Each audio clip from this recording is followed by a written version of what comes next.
আপনি কি কখনো দাওয়াত ছাড়াই বিয়েবাড়ির পোলাও মাংস খেতে চেয়েছেন? ঢাকার ব্যস্ত ফুটপাতে আজকাল এক অদ্ভুত ও অস্বাভাবিক চিত্র দেখা যাচ্ছে। কেজি দরে বিক্রি হচ্ছে বিয়েবাড়ির খাবার, পোলাও, মাংস, এমনকি মিষ্টান্নও। তবে প্রশ্ন হচ্ছে, এই খাবার আসছে কোথা থেকে, আর কতটা নিরাপদই বা এসব খাবার?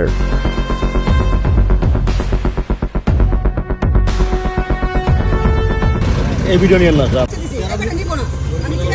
রাজধানীর বিভিন্ন মোড়ে, বিশেষ করে গাউছিয়া, মোহাম্মদপুর, কমলাপুর এবং যাত্রাবাড়ির ফুটপাতগুলোয় দেখা যাচ্ছে বড় বড় গামলায় রাখা পোলাও আর রেজালা। গায়ে নেই কোনো ঢাকনা, চারপাশে ধুলাবালি আর মাছি ভনভন করছে। কোনো প্রকার স্বাস্থ্য সুরক্ষা ছাড়াই চলছে এই খাবার বিক্রি। আপনি কি কি নিলেন এখান থেকে? মুরগি নিলাম আর গরু নিলাম।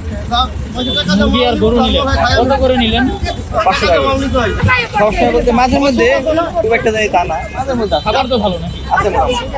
অনেকে বলছে, কিছু ক্যাটারিং প্রতিষ্ঠান বা হল মালিকরা অতিরিক্ত খাবার বিক্রি করে দেয় গোপনে।